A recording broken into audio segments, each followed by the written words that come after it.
of the host, guests, and callers, and not necessarily those of this station, its staff, management, or sponsors. Are you a family caregiver? Are you caregiving for someone who can no longer take care of themselves? Are you overwhelmed? This is Caregiver Solutions Info with Marcia Teal. Marcia will be hosting an hour of true stories and information, tips and updates of the latest research and necessary information in the caregiving field, focusing on you, the family caregiver. An Alzheimer's disease and dementia care expert, Marcia has 15 years of hands-on experience at Arden Courts, a leader in assisted living dementia communities here in the U.S. Marcia covers everything you need to know as a family caregiver, especially if you care for a loved one with Alzheimer's disease or other related dementia or chronic illness. If you have a friend or relative that is also a family caregiver, call them now. They won't want to miss a minute. And let them know they can watch on caregiversolutions.info. And they can listen on WNN 1470 AM in South Florida or nationally on the iHeartRadio app. Now, sit back, relax, and learn from our host, Marcia Teal, as she brings information to you that may just be the caregiving solution you need. Everyone, and thank you for joining. This is Caregiver Solutions info show just for you, the family caregiver, the unpaid family caregiver, because caregiving is not easy. And this show was created just for family caregivers to learn more about caregiving, what is all involved, and how to help you on a day-to-day basis as you go through that journey. If you're listening on the website, caregiversolutions.info, then you can watch and listen live, or you can hear us on the iHeartRadio app under WWNN 1470. I'm on location today in Fort Myers, Florida. We are live, and my guest today is also from Fort Myers, Florida. I'm very excited to have her with us. Dr. Nancy Spencer is a clinical psychologist with a specialty in health psychology in older adults. Dr. Spencer was born and raised in Minneapolis, Minnesota, and received her BS in psychology from St. Lawrence University in upstate New York, also an MS in clinical psychology from Nova Southeastern, and she received her doctorate of psychology from Nova Southeastern's University Center for Psychological Studies. She specializes in geriatric psychology and health psychology, and she's been practicing psychology in Fort Myers since 2002. Dr. Spencer also offers services including memory assessment, individual and couples therapy, and also consults with assisted living and skilled nursing facilities. She helps people who may be experiencing memory loss or changes, or perhaps their spouse is experiencing memory loss or changes, as well as helping those who may have a mood disorder such as depression or anxiety. So it's my pleasure to have today as my special guest Dr. Nancy Spencer, joining me via telephone from Fort Myers. Dr. Spencer, hello. Hello, how are you? Thank you for having me, Marcia. Well, I'm so glad to have you with us today because you have such a wonderful reputation. I have actually spoken with several caregivers here in Fort Myers that sing your praises and tell me how much you have helped them on their journey while they're caring for a loved one with dementia. Well, I appreciate that. It's my honor to be able to help some of these families during a very difficult time, but one that turns out to be, rewarding and learning a lot about caring in ways that you never thought were possible. Well, let me ask you, you have such a great bio. Your resume is phenomenal, and your education. But why did you choose geriatric psychology? Was there a particular reason why you decided to specialize in that field? Well, the story is actually kind of humorous. My original path was in child psychology, and when I started developing my dissertation, which was developing a new test to help better distinguish attention deficit disorder in children. I was also doing a rotation in a geriatric psych unit, and I had this moment of reality of this is what I want to be doing, not this, and switched gears at the very end of my training to go into the geriatric and really have pressed all my efforts between the geriatric and the health psychology elements of my practice now. Well, we're so glad that you did that, because certainly in the field of Alzheimer's and dementia, there's so great a need for services to help caregivers and even individuals who may be just finding out early on that they're diagnosed with a disease that can cause a lot of these things that you actually specialize in, like depression, anxiety. Yes, and actually, very interestingly, just today, right before this TV segment, I had a phone call from a patient who I assessed about 2 weeks ago, a very distinguished individual, both in career and educational history. And he called just to say thank you, because he knew he was slipping. I identified some of the deficits, but he said it's been very humbling and difficult process for him to recognize the changes, and also, he sees his wife's stress level increasing as he is becoming a little bit more dependent on her. And he made some very good points on, while this is a difficult process, trying to face it with a positive attitude, because that's the only thing he really does continue to have control over. He might not have control over the outcome, but he does have control over the attitude he has in which he can face this.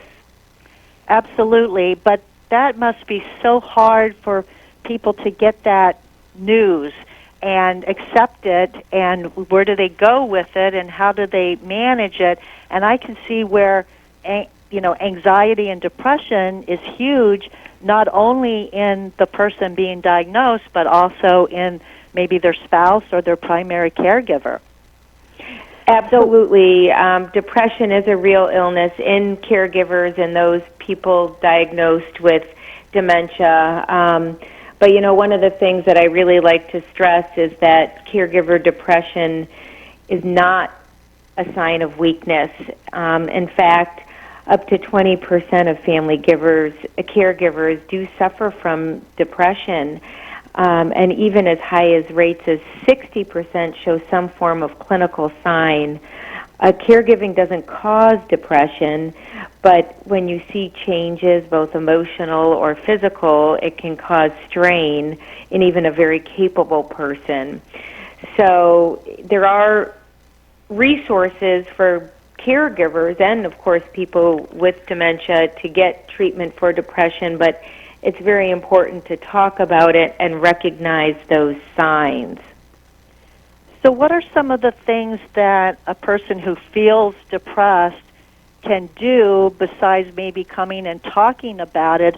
Are there any therapies or any home remedies, so to speak, that you absolutely. offer for them? So, the first thing would be to recognize that there's some change, which might be change in eating habits, change in sleep patterns, loss of interest in activities that one used to enjoy, feeling kind of worthless, or even kind of thinking about death and dying. Those are all signs and symptoms.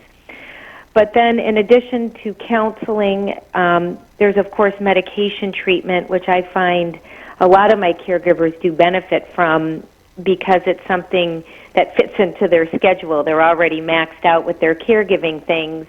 So taking sometimes an antidepressant, not forever, but just to help get you through the period that you need to get through, does offer a positive resource.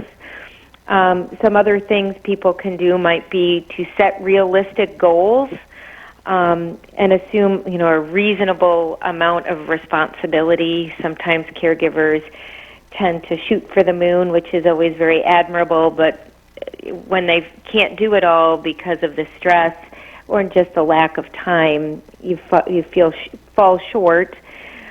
Break tasks into small ones, and prioritize. So, the things that are very important go to the top of the list, the others go to the bottom. And, of course, try to find people to confide in instead of being alone. So those are some of the easier things to do. I am a big proponent of daily exercise. Even just walking can help caregiver depression, and being outside and getting sunlight can also help depression. So it's good for the caregiver and for the person they're caring for. It sounds like the exercise, the sunlight, getting outdoors, it would be beneficial for both. So it's sort of like you get a double benefit there. Oh, yes. And, the nature of caregiving sometimes changes your friends in your community. People whom you may have associated with may change as you become a caregiver. So one of the things I really promote is finding people that you meld well with during your caregiving. So that might mean joining a caregiving group or finding others who have similar experiences to talk with. Well, it's interesting that you said that, because I, too, hear from caregivers who say, I'm all alone. I don't have my friends that I used to. I don't understand why my friends don't call me anymore. I don't understand why they don't reach out. What do you say to caregivers and help them through that? And why do you think that friends who used to be close friends now are very aloof? Is there any one thing in particular, or is it just a lot of little things? I find that people who are unfamiliar with memory loss or dementia of any sort are uncomfortable by it. So rather than talk about it or face it, some people shy away from it. And if you were a couple and you used to do things as a couple, that other couple, since half of your couple might not be able to partake in conversation as well, tend to shy away. And it's not that they care for the person any less. It's just different interests. And also, going out to restaurants and things might become challenging for someone with dementia. Just ordering off a menu can be very difficult. So people tend to isolate and pull back. So that caregiver group is a really nice way to meet other people who are going through the same process. And caregiving does require you to change your role. It's a progressive change. So something that might start out very mild can change into something much more significant. And as that changes, caregiving becomes more labor intensive and may also require different help. Home health or something might become your friend and your socialization if you need some assistance in the home. Right. A lot of caregivers who don't have their friends around anymore, they could actually help the situation, I think, by maybe them reaching out and maybe telling their friends, I know that this is difficult for you as well as for me, and maybe, do some things that they could do together that would not necessarily be the same things they used to do, but to keep those ties or to just stay in touch, because maybe even they can't get together as a group or they can't get together to go out, but certainly they can still talk on the phone, and good friends can just be there to listen to a caregiver. I know a lot of times they feel like they can't help because they don't understand the disease or they don't know what they should do. But I think just being an ear to your friend and letting them vent and being supportive that way, just talking with them and understanding could go a long way to help caregivers feel like they haven't been abandoned, don't you think? Oh, I fully agree. And, sometimes it's just a welcome relief to talk about something else, too. So, yes. And, it's interesting how sometimes resources come out from friends that you might not even know. I have a woman I working with in my practice, and it's her son's graduation with his PhD coming up. and she desperately wants to go. She wants to get away, but she has quite a few concerns about leaving her spouse who she cares for full time. And they're valid concerns. You know, no one can care for him as the best the way I do. If something happens, you know, it would be difficult to live with herself, and it's expensive to try to find somewhere to place him. All those things are so valid, but, you know, interestingly, just talking about it with one of her friend said, I'll come. I'll stay at your house. I'll do it. You go. I would love to help you. And, you know, her first reaction was, I can't ask that of this person. She goes, you know what? At some point in time, you might be able to help someone in your same circumstances, and that's what we're all here to do. And I thought that was just such a special story. That this person would come and stay at her home with her husband with the memory loss so she could go to the son's graduation. Yeah, that's a real gift right there. It is. And, yeah, you know, very, you never very know. Good person to offer that. Not that everybody could do that, but if someone felt that they were capable of doing that and wanted to, then let them do it. I mean, you have to sometimes accept the help that's offered, even though you can't believe that it's being offered to you. It's really a gift. So thank you for sharing that story. We are going to go to our first commercial break, and when we come back, we'll be talking more to Dr. Nancy Spencer about depression, anxiety, guilt, and much, much more. So stay tuned.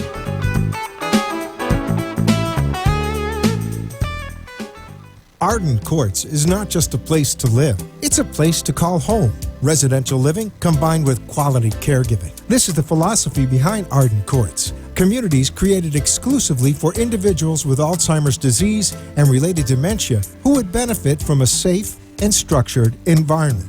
For additional information about any of the unique services Arden Courts provides, call 888-478-2410 to locate a community nearest you. Inquire about our educational seminars, resource library, or support groups, or simply feel free to ask questions you may have about Alzheimer's and related dementias. At Arden Courts, we know, we understand, and we can help because memory care is all we do. Remember, call 888-478-2410 for additional information about any of the unique services Arden Courts provides. You are listening to your host, Marcia Teal, an Alzheimer's disease and dementia care expert on CareGiverSolutions.info. If you have a question or wish to share a story, call into the show at 888-565-1470 and talk with Marcia. Now, back to Caregiver Solutions. We're back, and my special guest today is Dr. Nancy Spencer. Dr. Spencer is a clinical psychologist in practice since 2002. And Dr. Spencer, thank you again for being on the show today and lending your invaluable expertise to talk about things that caregivers need to know about. Right before commercial, you told a story about a caregiver who was very surprised to be offered a gift from a friend to take care of her husband for a weekend while she left town. Do you feel that not maybe this particular caregiver, but in general, that caregivers might feel guilty if they take an offer, or they feel guilty so they don't take an offer? Where does guilt play a role in all of this? You know, unfortunately, guilt plays a large role in most caregivers.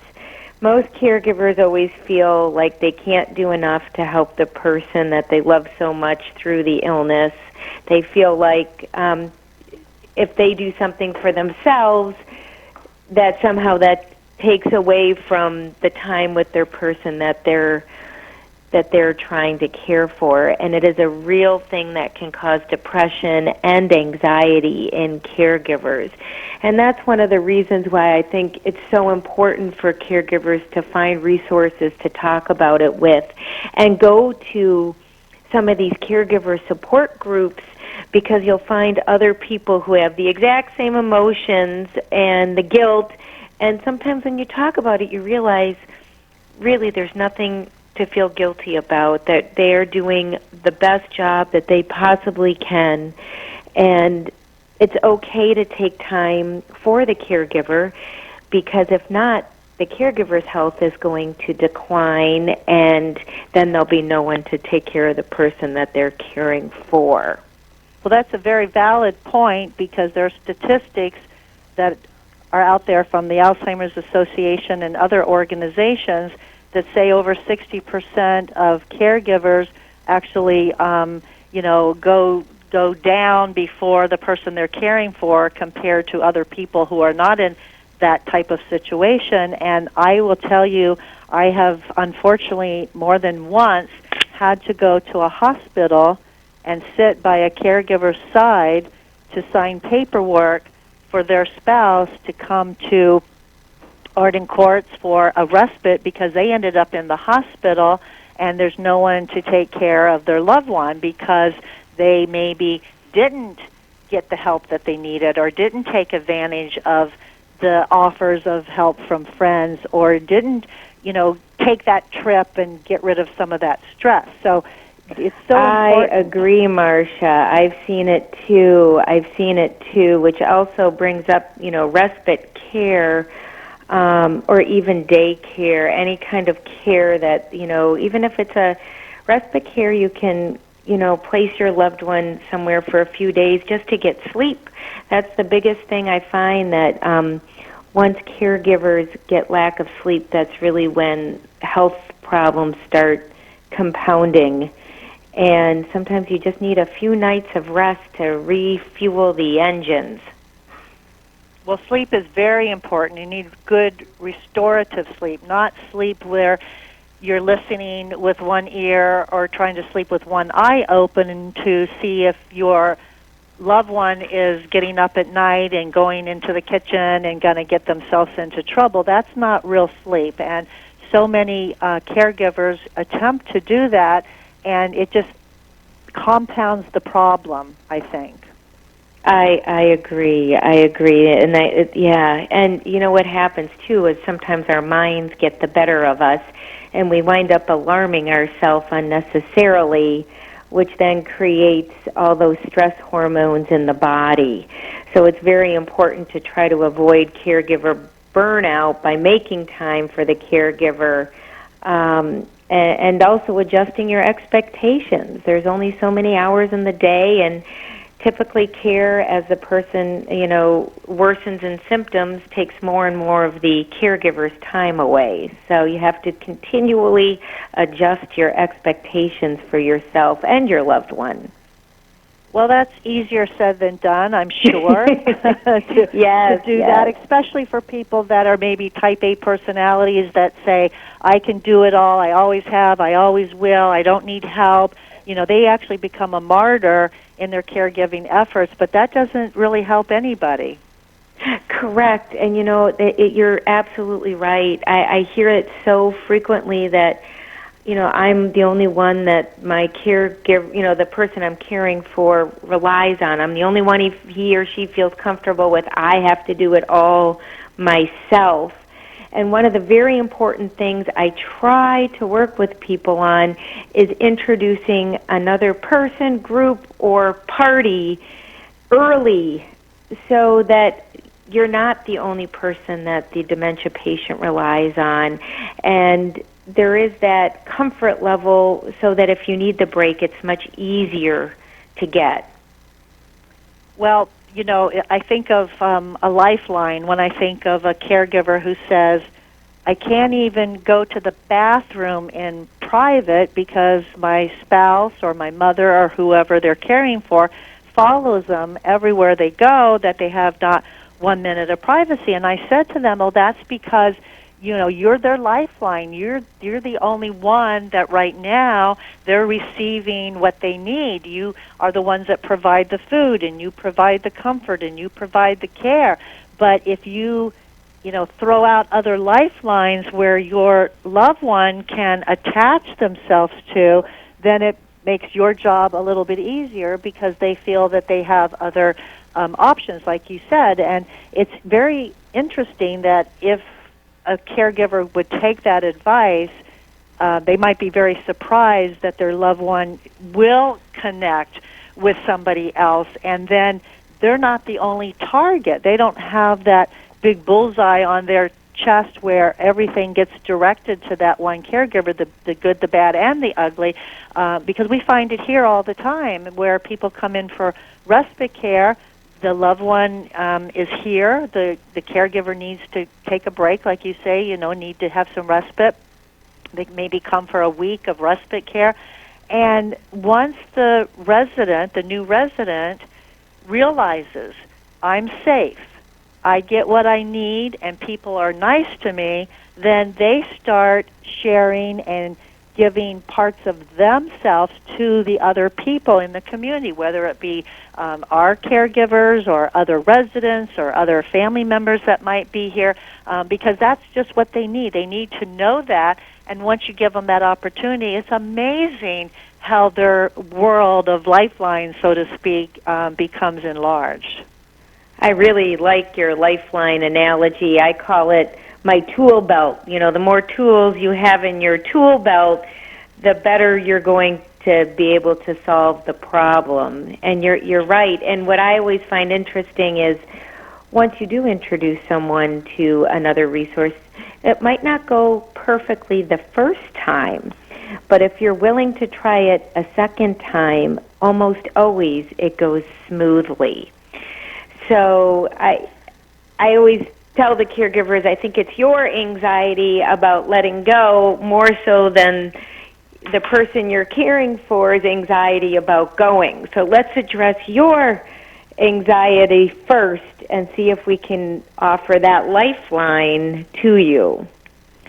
Yeah, we always tell the caregivers, this disease sometimes is harder on you than it is on the person who's been diagnosed with it, because they really don't have the capacity to truly understand everything that's happening to them. They don't have any worries anymore. They don't have any cares because, unfortunately, Alzheimer's disease, if that's the particular diagnosis, and other types of dementia, really takes away those things from them, so they don't have the ability to have the nervousness or the anxiety or responsibilities or worrying about things, and so all of that falls onto the primary caregiver, and that's who everything gets dumped on. So it is harder, I think, on the caregiver than it is on the person, and if caregivers would realize that, because there certainly is a lot of help out there for the person that's been diagnosed, but the caregivers need to realize that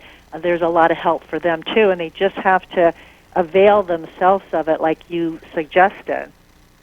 Right, and keeping up with not only getting help from depression, anxiety. One of the things I notice is caregivers put aside their own medical appointments. So keeping up with their medical and their psychological well-being is essential. So, but there are things you can do also in the house just to help caregivers get through the day. And they seem quite basic sometimes, but, tips for helping people with dementia, you forget just when turning off the TV sometimes and having a face-to-face conversation helps reduce stress for both the caregiver and the person with the issue, and you get a more realistic assessment of the situation. And these are some basic things that people can do for helping the person they're taking care of. Keeping instructions simple and precise, trying to give questions that only require a yes or no answer, and sometimes even being patient and respectful with the questions. One of the things I hear commonly as caregivers start to withdraw from social situations and going to restaurants, because going to restaurants has the menu, and there's too many choices on the menu for the person with a memory disorder to handle. So one of the ways, we have two ways we handle this in our group. One is, you can say something like, oh, we've been here before, and the last time you had the chicken, and it was quite delicious. Why don't we have the chicken? And that's keeping the person's dignity in mind and keeping them, in a positive framework. The other thing is, one of my caregivers showed me a card she developed. It looks like a business card. It's the same as the business card. And on there it says, "Please excuse my husband's behavior. It might be strange at times. He does suffer from dementia. Please gear any important questions towards me." And she slides this to either waitresses or medical doctors or even at the airport to the security people, just so it kept her husband's dignity, so she didn't have to say something demeaning, but allowed the situation to be properly described. That's a great idea. I think a lot of caregivers would benefit from doing something like that, because then it avoids a lot of uncomfortable feelings. It might avoid some embarrassment, and certainly, like you said, preserves the dignity of that person. Great idea. Also at restaurants, I like your idea of saying, "We had this before. Would you like it again?" But it's also important, of course, to give people choices. But there's so many choices, like you said, on the menu. But maybe say, "Well, tonight they have a special, and you want to have the roast beef or you want to have the spaghetti," and give them a choice, because at that point there really is no wrong choice. So you want to make it so the person is included in the decision making, but it doesn't matter which one they pick, because they're going to like either one. Absolutely. I totally agree. And you can use that for everything, even down to picking out clothing for the day. Do you want to wear the brown pants or the black pants kind of thing? Mm-hmm. So I think that's a great suggestion. I think if you offer that to someone that can make a choice, I think they're more apt to do what you want them to do and participate in whatever the activity is, because you've asked their input. You don't want to take away all their independence, and for them to be able to make that choice, then instead of just saying, put this on, well, maybe they don't want the plaid shirt today. Maybe they want the stripes. So by giving them that choice, I think it also makes less of a hassle and no arguments, takes away a lot of that feeling that they're being told what to do instead of participating themselves in the process of it. I agree. Absolutely. Well, and being patient and respectful at all times is difficult to do when you're at the end of your rope. But what I have found is, no matter how far along the person might be in memory loss, they typically can interpret your tone of voice and your facial expressions, and they will quickly pick up if you're tense or angry. So, and then all of a sudden you have two tense and angry people instead of one. So during this time, also trying to just maintain your own, like you said, not being depressed or anxious, trying to be patient and respectful. And the more you are, the more your loved one will be as well. Absolutely, because they're going to mirror you. You said something a few minutes ago, Dr. Spencer, about there's only 24 hours in a day, and certainly caregivers feel that they're putting more than that into a day, maybe 36 hours in a day. And there's actually a book called The 36-Hour Day. And when we come back from this commercial break, we're going to be offering this book absolutely free to caregivers. So I want everybody to stay tuned. When we come back, we're going to give a number, and you can call and get this book free. So we'll be right back after this commercial break.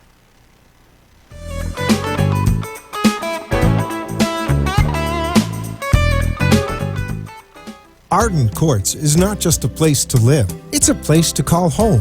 Residential living combined with quality caregiving. This is the philosophy behind Arden Courts. Communities created exclusively for individuals with Alzheimer's disease and related dementia who would benefit from a safe and structured environment. For additional information about any of the unique services Arden Courts provides, call 888-478-2410 to locate a community nearest you. Inquire about our educational seminars, resource library, or support groups, or simply feel free to ask questions you may have about Alzheimer's and related dementias. At Arden Courts, we know, we understand, and we can help, because memory care is all we do. Remember, call 888-478-2410 2410 for additional information about any of the unique services Arden Courts provides. You are listening to your host, Marcia Teal, an Alzheimer's disease and dementia care expert on CareGiverSolutions.info. If you have a question or wish to share a story, call into the show at 888-565-1470 and talk with Marcia. Now, back to Caregiver Solutions.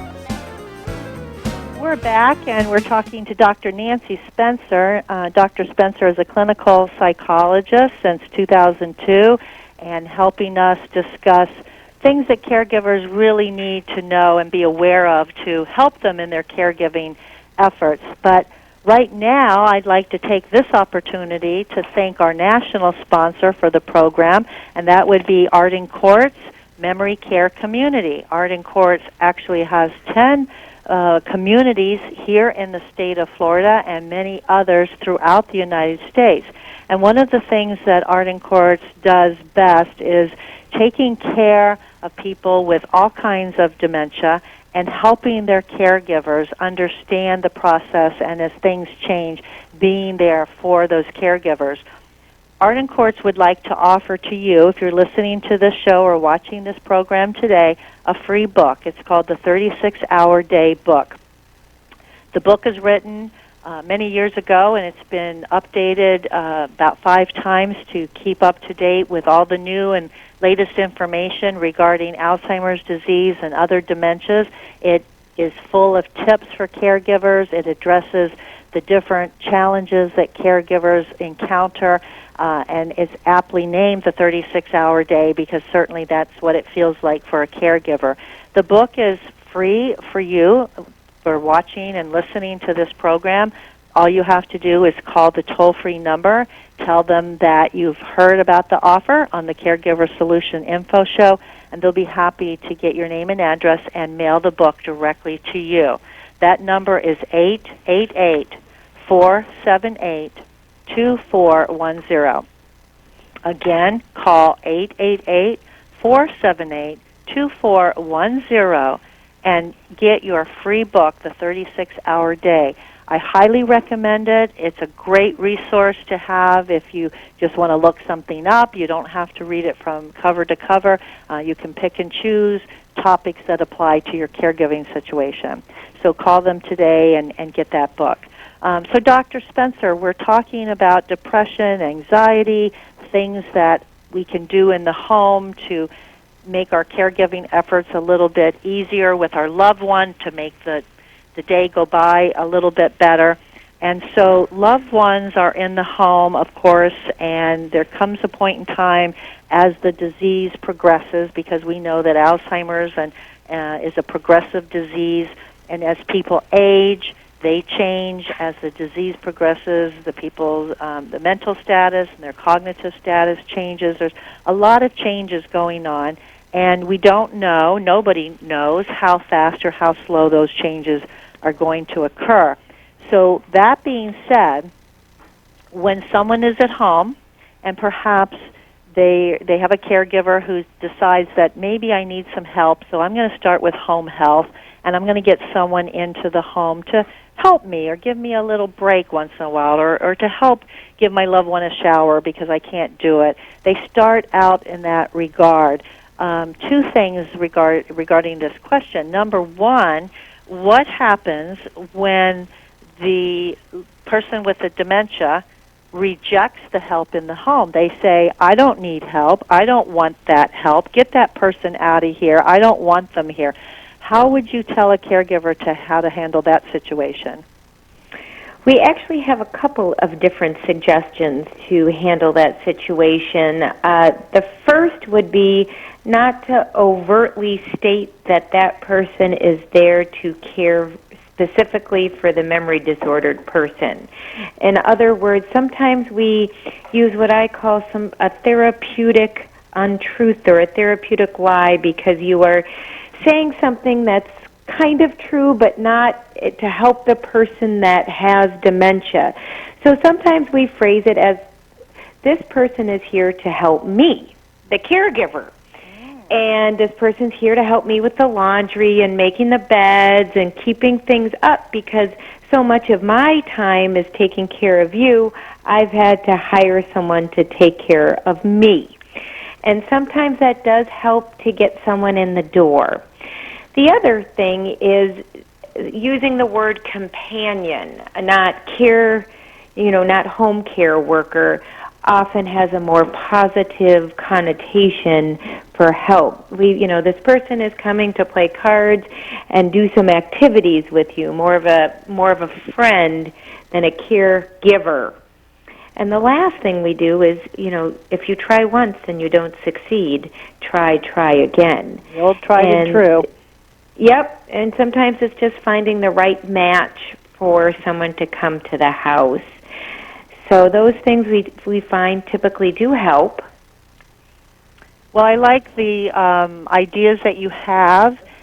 The one about the right match, it's so important because if you bring someone into the home and you say, this is going to be your friend, this is your companion, that would be like taking somebody off the street and telling us, you have to be friends with this person.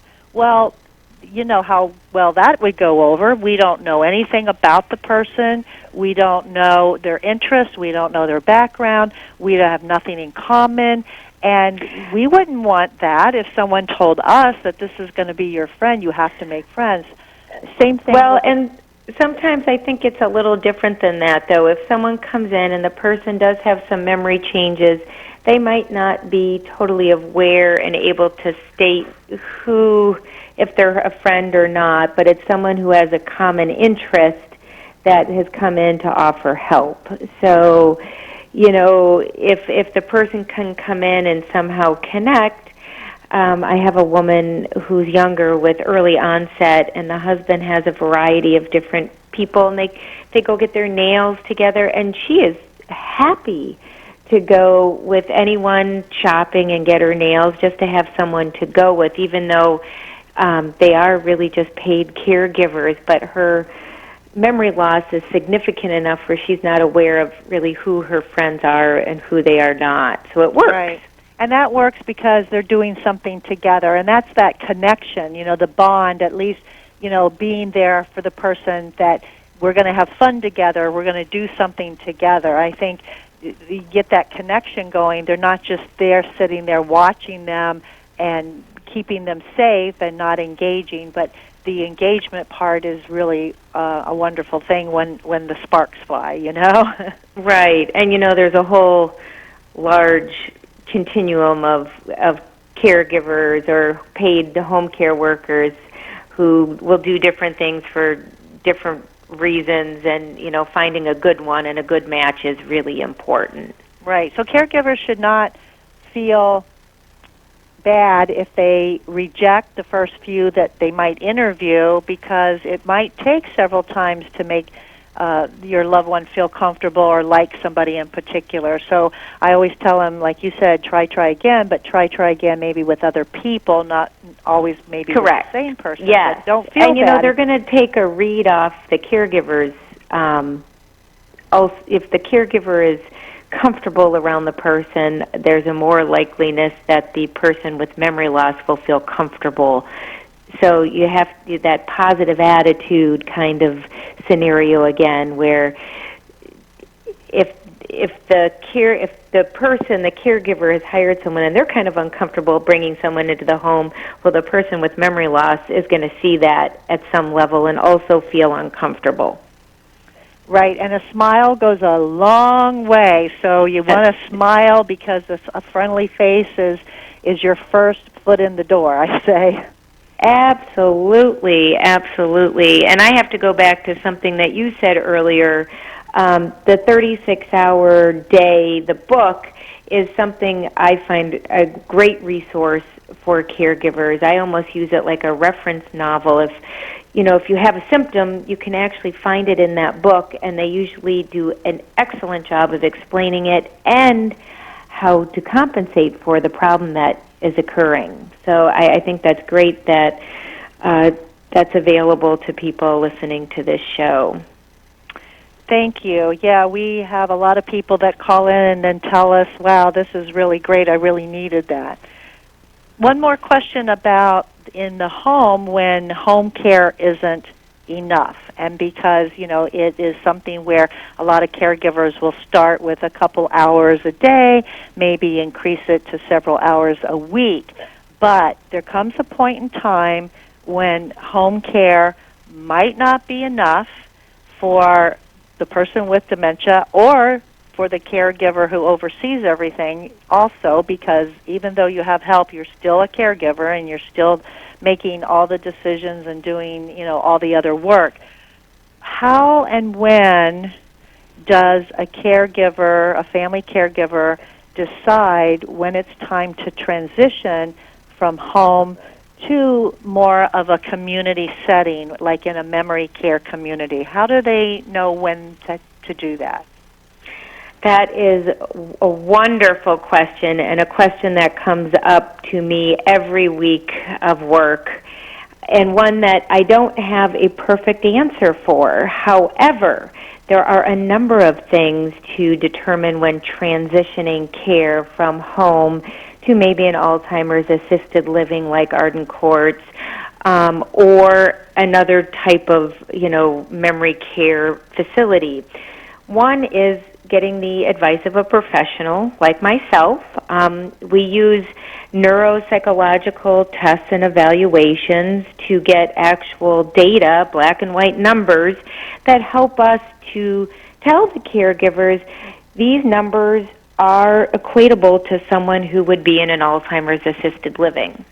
Or these numbers, you should have done this a year ago based on these numbers, or this person might have a few more months at home, but it would be time to start thinking about this.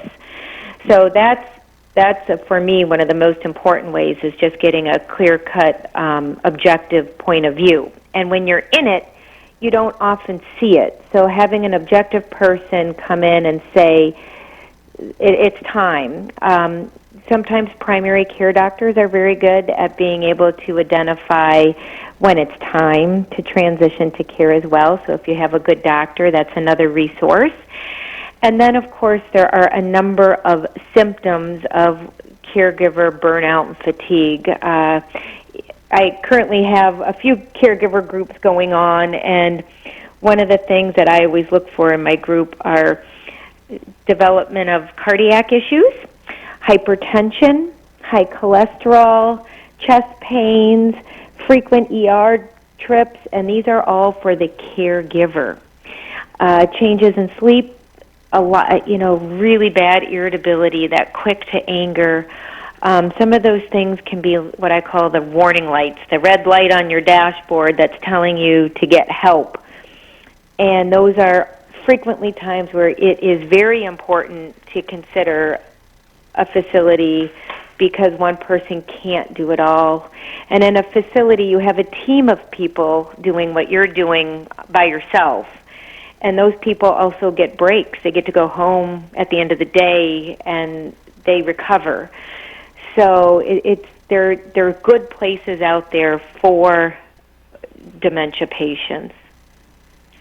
It seems that that's one of the hardest things for caregivers to do is even think about it, but it's probably one of the most important things they can do is to prepare and make a plan. And I always encourage caregivers to make a plan, even if they don't execute the plan or never have to execute it, but you don't want to wait until there's an emergency. And I'm sure that you've, over the years, have experience with caregivers who waited too long, and what was that like? I have actually a hallmark moment, a caregiver that waited too long. Her husband had both Parkinson's and dementia, and she was caring for him, and I have to say she had a very positive attitude, but I have this memory of her actually being wheeled out on a stretcher and with a massive cardiac arrest, and she unfortunately did pass away, and it was probably from just years of stress. And there are ways to help people before it gets that bad. So I always tell people, ask. If your children are saying get help, if your friends are saying get help, if professionals are saying get help, it's usually past time to get help. Yeah, if you've heard it more than once, then you better pay attention. Correct, because there really can be, severe consequences for not. So, right, that's her parting words were, make sure my husband is cared for. So even till the very last, she was most worried about him, which is so respectable and so admirable. But it can take a toll on the caregiver. Yes, it certainly can. Dr. Spencer, if someone is listening to this program and they're in the Fort Myers or Lee County area that you serve, and they would like to talk with you more or have a follow-up with you, how can they contact you? I'll give you two methods of contact for me. I do have a website. It is FortMyersPsychologist.com. That's FORT, FortMyersPsychologist.com, and it does have contact information for my offices and staff that work with me. And my office number is 239-826-7903. And I do offer caregiver support groups, counseling, and neuropsychological evaluation for memory problems. Well, that's great. So you all heard it. Dr. Nancy Spencer can be reached at area code 239-826-7903. Check out her website. Call her for information if you're in the Lee County, Fort Myers area. She has a great reputation, and she's helped so many people. Any last parting words of advice, Dr. Spencer, that we want to give to the caregivers listening today? Absolutely. My most important thing is don't be shy about asking for help. Educate yourself. Avoid caregiver burnout by making time for yourself. It's okay to take a little bit of time for yourself. And the most important thing that any one person can do is control their attitude.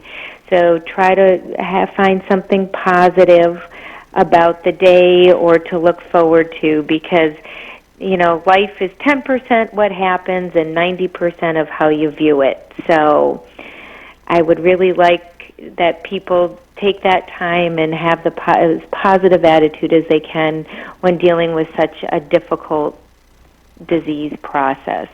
Right, and that's very good advice.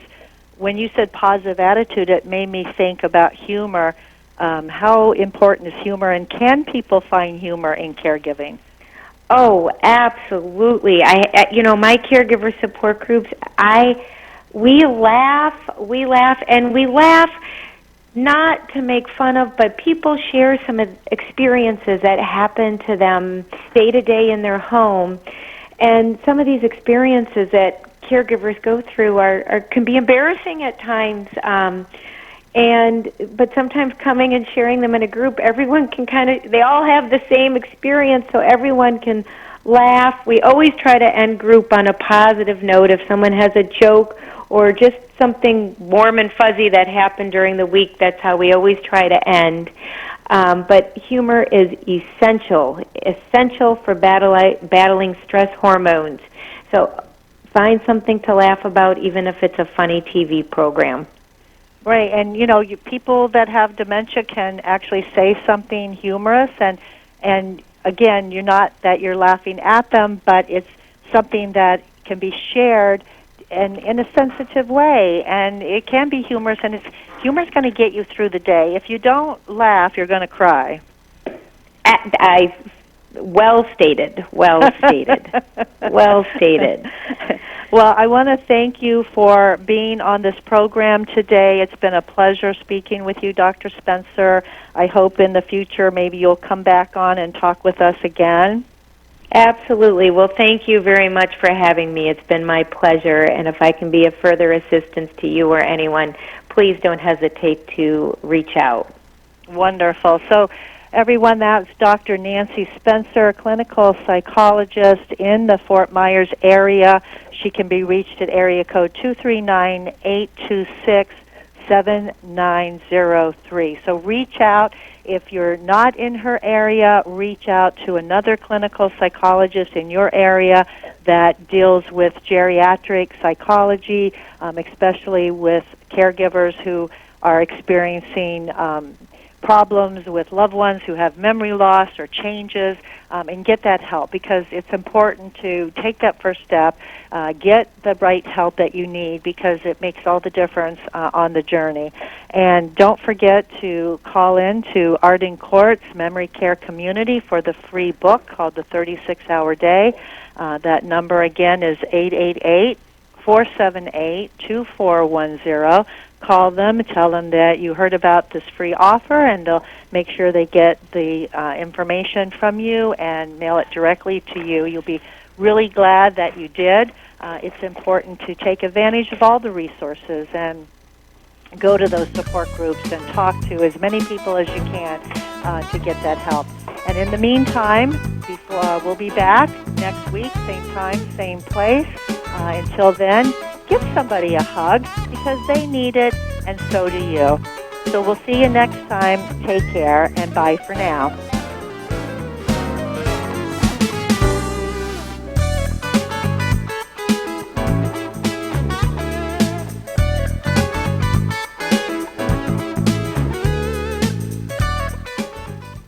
Thanks for joining us for this week's Caregiver Solutions with Marcia Teal. Join us next week as Marcia, who has 15 years of Alzheimer's disease and dementia care experience, brings you more needed information to help with the care of your loved one. This show can be seen again on caregiversolutions.info, and questions can be left on the site, which may be used on the program to help others. See you next week for more Caregiver Solutions.